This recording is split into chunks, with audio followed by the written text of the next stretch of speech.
элге сатып, анан ошо элдин үстүнөн дагы ар айына 5-10 миң доллардан кээ бир жерде 1-2 миң доллардан 100 миң 50 миң сомдон кылып арендасын алып, баягы эле сатуучу карапайым элдин шору болуп келген. 3 жылдан бeri чече албай келет. Келишим маселеси. Келишим бербей келет. Эмне себептен бизде мажбурлап акча талап келет. Былтыр дагы сурап келген. Бизге биринчи 130 миң талап кылды да.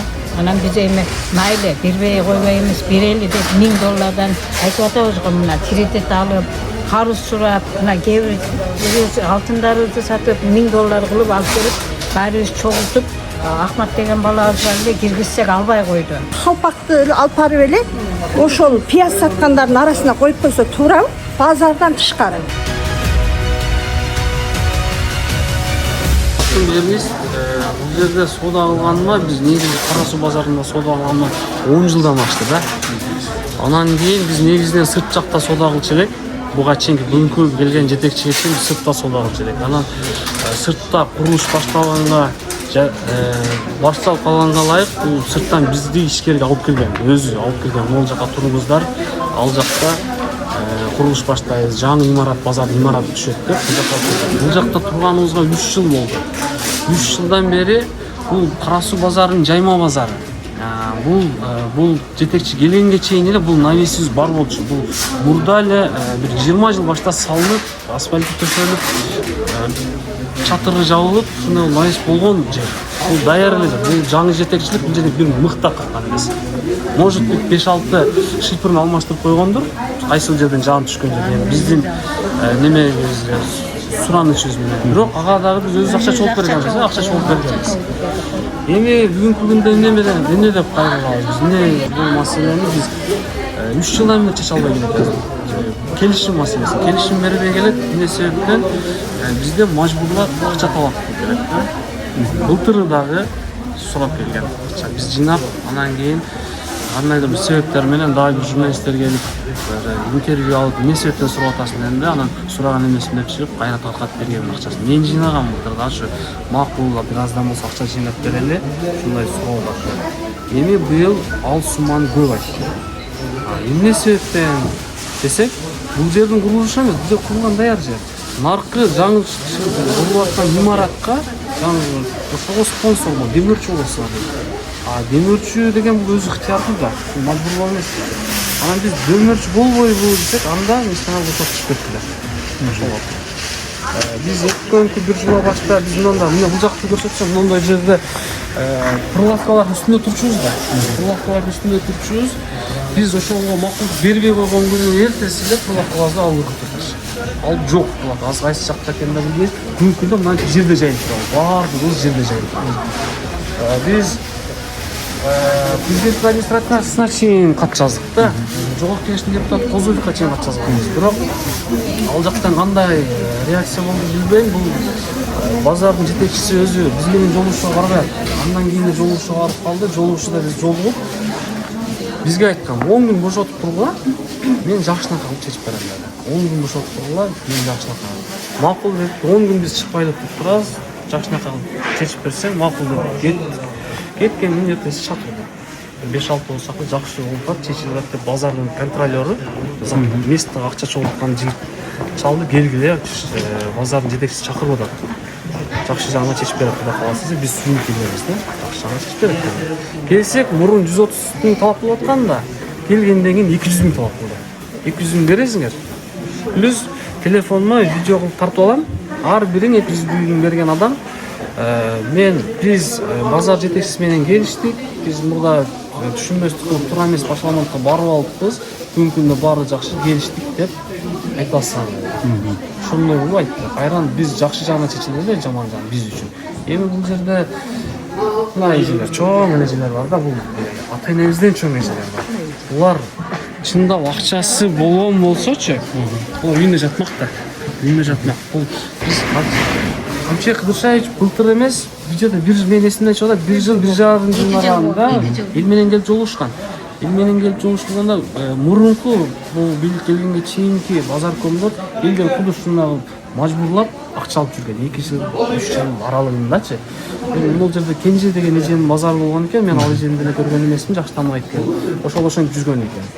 Эл менен жолугушканда кантча кылышайчы? Эл 90% эл ошол вопросту берген. Бизде ушундай Карасуу базарында ушундай көйгөйлөр болот. Өзүнүн сөзү бар. Кудай буйрса, мамлекет көтөт бул базар. Бул базарды ар кимиси мыйзамсыз ээлеп алган экен. Баардыгын мамлекет өткөзгөндөн кийин андай көйгөй эч качан силерде болбойт. Мамлекеттин пошлинасын төлөп турасыңар деген. Бүгүнкү күндө андай болбой атат. Чечил Шайхтын сөзүн бүгүнкү базар жетекчиси жокко чыгарды деген. Бул акча талап кылды. Мына биз Малдурда могу эжелер айтты. Бүгүн айтты да. Менин кредитим бар, мен кантип төлөйм деп. Мына жерде 90% адам кредит бар. Мен өзүм 45 миң аренда төлөйм ошто. Эмне болуп атат? Эмне болду? Биздин көйгөйүбүз ушу Камчы Кыршаев өзүнө жетсин деп ушу силерди чакырып айтып атабыз да. Бул чечип берсин, сурамап элек ушу жакшы жагын. Биз бирок мен бир нерсени айтайын да. 130 миң талап кылганда биз жаңы имаратка өз ыктыярыңар менен кошосуңар, демөөрчү болосуңар деп айтканда биз макул болгонбуз. Бирок 130 миң эмес, $1000 мындайча айтканда 90 миң сом айтты. Мен биз деле буну көйгөйбүз деген эмеспиз. 90 миң сомдон жыйнап туруп колуна киргенде колдой койгон жок депчи. Эми эл менен келишимге барыш керек да. Карапайым 130 миң мына жерде 1 жыл иштеп таппаган адамдар бар. Ошо Нурбек өзү келип мында 2 күн биз менен таңгамал 6да келип турсун да ошо бүтүп акчапчы. Анан 1 жыл чогултканыбыз деле 1 күндө майып туруп алып коём деген бул эмне деген мамлекет биз. Сиздер сиздер деген каждый күн сайын чыкпайсыздар. Жок, биз күн сайын чыкпайбыз. 2-2 күн гана 4 саат 5 саатка чыкабыз. Эртең менен таңгамал 5те келебиз, 6да киребиз базарга. Одон бир 10го чейин турабыз.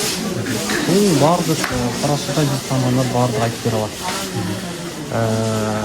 Эми бул эмне деп атат? ГЧП деп атат да. Мен ГЧП кылып, бул менен өзүң жакшы түшүнөсүң да. Мамлекет жеке партнерство. Ошол мен ошонун негизинде алганмын. Ошон үчүн мен бул базар меники деп атат да. Мен юридический жактан Ээси мен. мыйзам ээси менмин деп атат. Бирок ГЧПда айтылган эмес да, сен ГЧП болуп мамлекет менен түзүп алсаң элди бар мажбурлап акча ал деген пункту да жок, мыйзамы да жок болсо керек. Эми биз юрист эмеспиз, бирок жогорку билимдүү адам катары баары түшүнөбүз да үстүртөн. Мен толук түшүнбөсөк дагы түшүнөбүз. Анан ошол мен ГЧПмын. Мен ушул жерде ушул мыйзамды кылып атам. Юристине дагы, ошентип юристи дагы айтып атат. Бирок кана ошону көрсөтсөк көрсөтүшпөйт. Ошол мыйзам кайсыл жерде жазылган, эмне деп жазылган көрсөтпөйт. Ошол биздин көйгөйүбүз ушул. Эми ушуну Кыдыршаев генералдын өзүнө кайрылат элек ушу чечип берсе да, жакшы жагын чечип берсе. Биз деле баардык мамлекеттин пошлиналарын төлөп турабыз да. Даже мына электроэнергиядан жарат, электроэнергия, свет колдонгон светибизди тазалыгына төлөйбүз, охранасына төлөйбүз, место, жер акын төлөйбүз, баардыгын төлөп мыйзамды турабыз. Болгонго келишимди бердик. Ошондой. Эми дагы кайрылып келдик, бирок чечилбей атат. Biz bu yerde hiç kim yok bolчу. Biz sırtta oturup bir yerге kelgende 3 yıl boldu bir yerге kelgenimizde. Bu yer jönele musurkana bolчу. Ana biz de alıp kirip turup pırlapka koyup berdi, boldu. Üstünden tam çagat elim, men nerede oturam. Oşo şepirinde özüm satıp alıp koydum. Bardığın özübüz tuzduk. Anan klientlerdi emi göndü. Buna bu yer 1 yıl bolup kaldı klientler bu yerge göngөнü. O yaka gönüp algan eken bu yerge. Ama bizde bu yıl былтырдан beri oşo bizge negizde doговор бербей атат. Ошонун жыйынтыгынан ушундай болуп атат. Бизге биринчи 130 миң талап кылды да.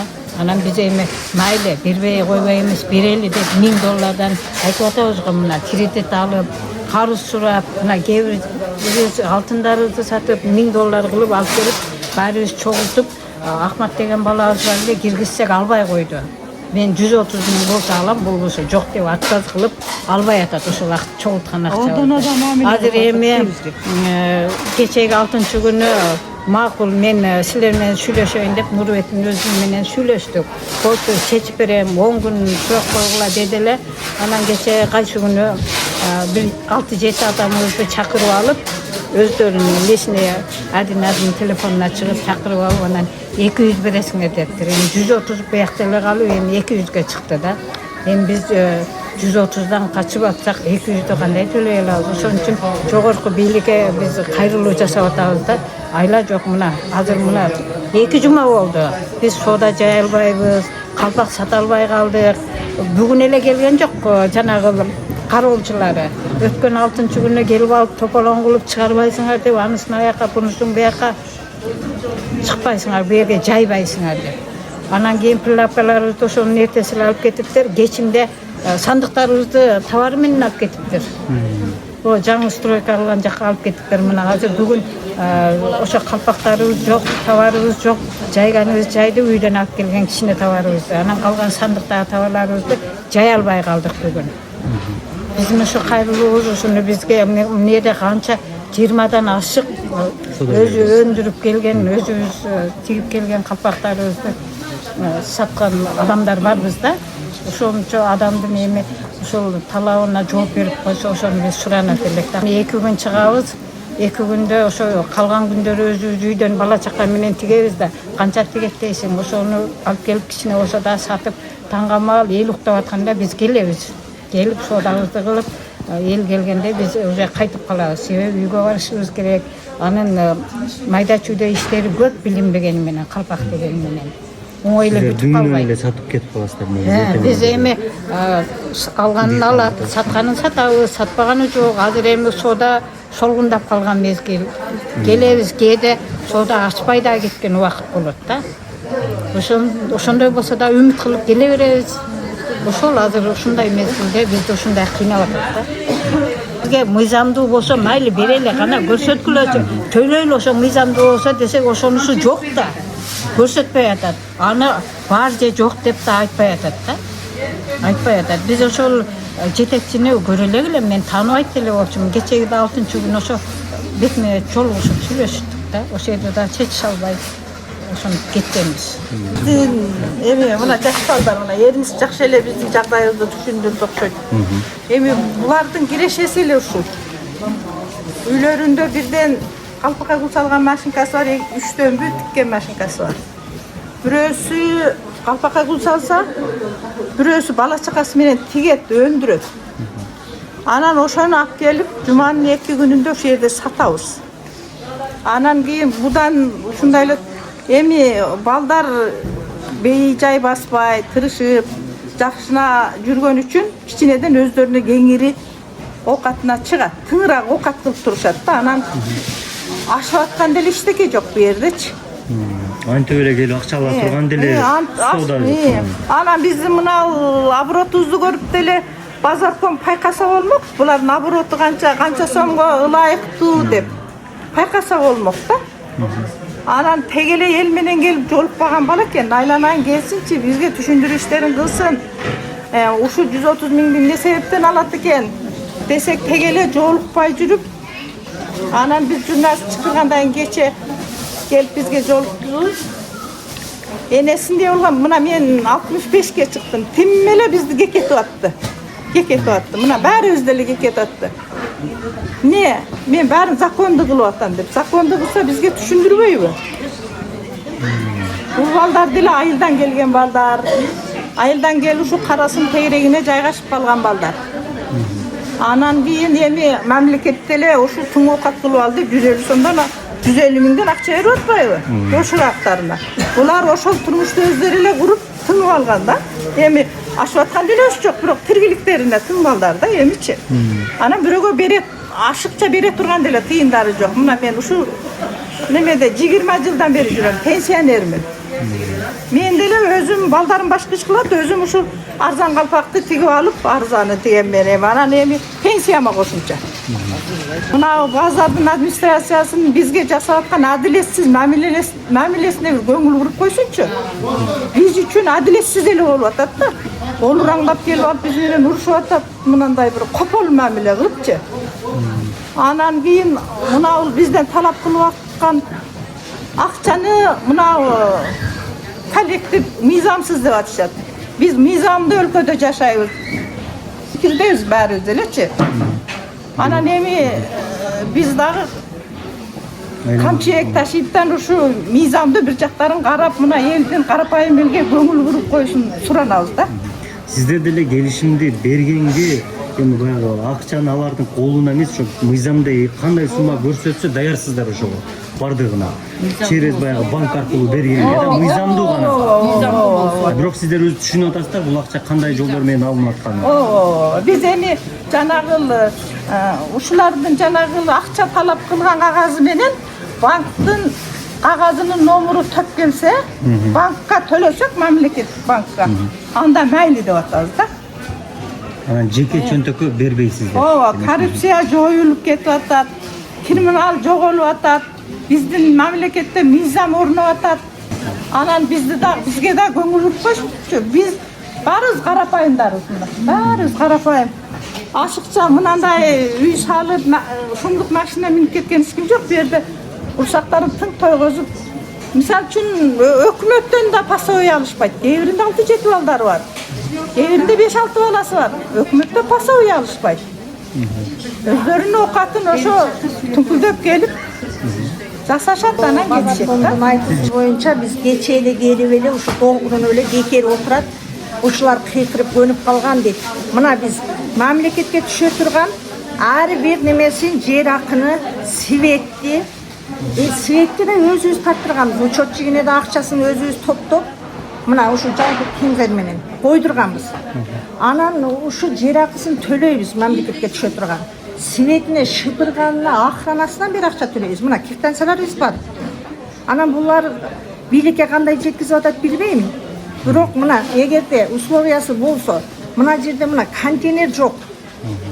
Бул 130 миңди мен барып сураганда мына контейнер жок. Мына жер эле, жер. Анан 130 миңден бересиңер, договор беребиз дейт. Договор бергиле десек, ошо 130 миңди берип, бирок өз ыктыярым менен ошол салынып аткан бизнес немесине курулушка жардам деп жазып бересиңер деп атат да. Анан биз айттык, анда кандай да мыйзамдуу ошол. Мыйзамсызбы? Эгер мыйзамдуу болсо, мамлекетке бир салымыбыз кошулса, эгер ошону берели, берип туралы дедик. Десек жок. Мен ошондой түшүнүк кат жазып беришибиз керек экен. Мен өз ыктыярым менен ошого кошумчам депчи. Ошо туура мыйзамдуу.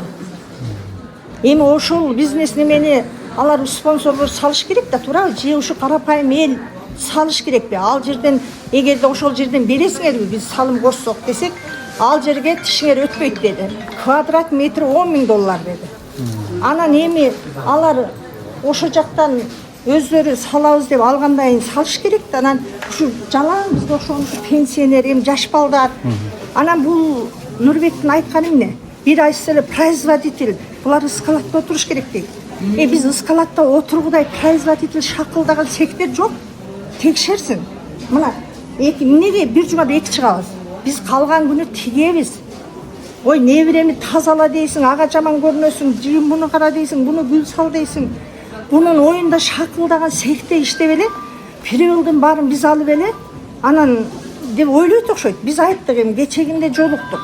Өткөндө да айтып, мына былтыртан бери 2 жыл ушу келгенден бери ушу договор бербейт. Өзү договор мынандай жерге 1000 сомдон. Закон боюнча. Контейнерлер 2000ден төлөйт. Ошону бер, мейли. Дедик, эми чыры жок бүтсүн деп, эми 130 акыбалыбыз жетпейт. Кредит алгандар бар, чын. Сөйкө алтындарын саткандар бар. Ой, ушуну чыр кылбай бүтөлүп, эми ар бир местага $1000 берели. Эми ушуну тынчылап бүтүрчү, ошол акча эле чечсе берели дедик. Көтөрүп кирди. Бир эми баары зылдап кирбей бирөөнү берели. Ошол сен бүтүрүп чыкчы деп бердик. Берсек ага да көнбөй атат да. Анан көнбөгөнү ошо анын оюнда 1 метр жер $1000 экен да. Эми мында эсептегенде. Мен 2 местеде отурам. Ошондо мен $3000 беришим керек экен. Мен ошо 1 жылда да ошондой таппайм. Бирок пенсияма кошумча 6 саным аман турганда балдарга жүк болбой, ушу кичине болсо да кыймылдап, чай чакамын таап, өз каражанымды багып турсам жакшыбы? Мамлекетке деле, башкага деле, өзүмө деле. Балдардын да балдары бар. Анан ушуга бермек кылып, ушундай чыгып туралы деп мен деле балдарымдан сурап, балдарым чогултуп берип $2000 берди. Анан ошого да набай айтат да. Эми кечегинде бүтүрөбүздө ошо строй материалдын жанына ошо жака алып кирип, эми кыйкырып айтпаган сөздү айтты. Колуңардан эмне келет? Ошо жака канча акча ошо бийликке дейт, канча акча топтодуңар дейт. Канча акча топтодуңар? Ким бүтүрүп берем деди дейт. Жана фамилиясы ким дейт? Депутаттабы? Ал эми ушул округтан шайланган үчүн эле кайрылып атасыздар. Ошол округтан неметкен үчүн кайрылганбыз. Биздин акыбалыбыз ушундай. Десек ал ошентип кайрылып койгон үчүн ошентип атат. Ага канча акча бердиңер дейт. Биз 1 сом бербедик. Просто түшүндүрмө эле мынандай сурандык да, карап берип койгула депчи. Анан силер дейт робудга арыз таштапсыңар дейт. Немеге арыз таштапсыңар дейт. Эч жерге таштаган эмеспиз. Просто биз билдирүү жөнөттүк ушундай. Туурабы? Эгер закондуу болсо төлөйдү депчи. Эми өткөндө келип мына столдорубузду алып чыгып кетип калыптыр. Кесип. Мына жерде кой турабыз. Эми кече ошо товарыбыз менен сандыктарыбызды алып чыгып таштаптыр. Каяка? Эми жамгырда ошончо товарыбыз суу болсо, неме болсо ким жооп берет? Эми ушу карапайым элдер ушинтип кыйнай бериш керек. Биз мына Кыдыр шайылыштар келгенде аябай сүйүнгөнбүз. Эл көттү, мамлекет көттү. Менчик эмес деп аябай сүйүндүк эле. Мына сүйүнгөнүбүз кайра мына айтып отурабыз да. Эми мына баарын төлөп алсак, мына светинен бери, жеринен бери баарын төлөп алсак. Анан ушу өзү бербейт, ошончо акча бересиң деп. Кайра эле анан кана документиң барбы? Ушу туурабы? Биздин ушу карапайым элдин үнүн ушу камчы Кыдыр шайылышка жеткизип койгулачы ушундай. Мына акыйкаттык немеси болбосо иликтөөчү бирөөндө эле жөнөтсүнчү ушу. Мындай адамдар көп толтура. Эми эгер производитель болсок, ошончо акча таап алсак, биздин деле жүзүбүз чыдабайт. Ошону төлөйбүз эгер мамлекетке түшсө. Анан ошондой эле заставить этип ошондой бизнес немесин жүргүзгө туурабы? Туура эмеспи? Үнүбүз эч кимге жетпей атат. Мына базарга ылайык, ошо мамлекетке ылайык мына бүт неме квитанцияларды жазып алабыз. Мен 2 жылдык немемден бери бар. Ошо төлөп келатам. Бул азыркы жетекчи мурунку эле ошо кенжелердин ордун басып. Ошо эми частныйдан алдык мамлекетке өттү дейт. Биз сүйүнгөнбүз. Кайра алардан кошо болду да. Ал мурунку частныйлар контейнерге эле барып акча алчу эле. Жаймаган эме чыкты эле. Бул деген жайма базарда. Эми ошону алсак, 130 миң төлөп алсак, кайра сварщигине деп 5 миң сурайт экен. Разрешение. Анан төлөп алгандар анан. Төлөп алып, кайра контейнерибизди өзүбүз турушубуз керек экен. Эгер ошондой контейнер коюп берип, анан мына ушул акчаны бересиңер десе, биз деле беребиз да. Эми ал деле расход да. Темирдин деле. Мынандай условия түзүп бердик, ушуну бергиле десе, биз деле беребиз да. Анан ушу жер деле, мына жер эле да. Жер сатылабы десе, жок, мамлекеттики дейт. Анда эмнесине алып атасыңар десек, ошондой дейт да. Шаймандарына, кайсы шайманды көрүп атасыңар? Бар бекен шайман мына. Контейнер жок да. Контейнер жок, жер эле. Анын оюнча ошо жерди эле сатып атат, ошо болгону түшүнүп кат жазып бересиң, өз каалоом менен ошо устройкага жардамым деп жазып бер деди. Ал жага сиздин тиешиңиздер да жок. Тиешеңиз да жок да. Ал ким салса ошону эртең күнү сатат. Анын пайдасын алып көрөт, бизди отургузбайт да, туурабы? Тишиңер өтпөйт, $10,000 деди, квадрат метри. Башында ошо жерден көчүргөндө айткан, мына ушул экөөбүз сен катар экөөбүз туруп алып айткан. Эже убактылы кириптим да, 1 жылда бүтүрөм. 1 жылда бүтүрөм, ошого биринчи этажын силерден берип, анан кийин калганын элге берем деген. Бул айтып берет, кайра өзүнүн сөзүнө өзү жооп бербейт экен. Ошон үчүн мынандай аргасыз болуп атат. Биздин кредитибиз бар, башкасы бар элде. Булар кандай болот? Мына канчадан бери, мына 26-сынан бери соода кыла албай жүрөбүз. Анан бир жумада 2 чыксак деле, бирок базарга ылайыктуу немелерин, чыгымдарын төлөйбүз. Төлөп эле кетебиз мына. Анан эми андан деле көргүлө видеодон деле алар 1 жылга суранып кирген. Суранган эмеспиз, өзү барган. Эркек башы менен барган, ошол жерде бар, ошол жерден өтүп келип ошол жерде жүргөнбүз. Мен жүргөм. Анан билбейм кандай экен эми. Бийлик ушуга көңүл буруп берсе аябай эле жакшы болмок.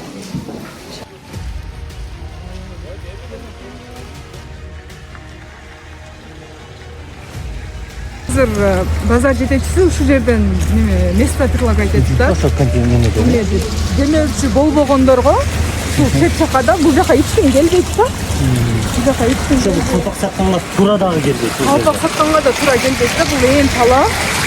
Анан бул жака основной картошка, пияз, оптом ошо. Картошка, пияз, нар жагы көмүр, анан тоок базар болуп кетет. Анан ошолорго ушул жерден место предлагать этип да. Мына тала, анан кийин бул жакта картошка, пияз оптом сатылат. А бул жерге баягы жолдон нары кетип атып токтоп соода кылгандар болот да. Анан бул жака эч ким келбейт да, калпак алыш үчүн бул жака эч ким келбейт. Мындачы. Ошо бербегендерди ооба. Ушул жерде место бар деп атат да. Анан бияка немеси калпагыбызына ылайда булганат. Бияка келгенге бизде немебиз жок да, возможностьубуз жок. Кардарлар деле көнбөйт жакка. Көнбөйт, келбейт. Мына ылайды тебелеп эч ким келбейт да. Ылайды тебелеп эч ким келбейт. Бул жака соода алган деле эч ким келбейт. Таксилер турат. Анан мына картошка, пияз турат да. Основной ушулар сатат да. Анан ушул жака көчкүлө деп атат. Ушул жака көчкүлө порядка кылабыз дейт да. Анан ушулардын жанына бизди койгондо порядка деле болбойт да. Логикага деле туура. Ошо логикага деле туура келбейт да. Биздин ошо этегибизде чапан турат. Чапан национальный чапан, анан кийин колпак болуп кетебиз.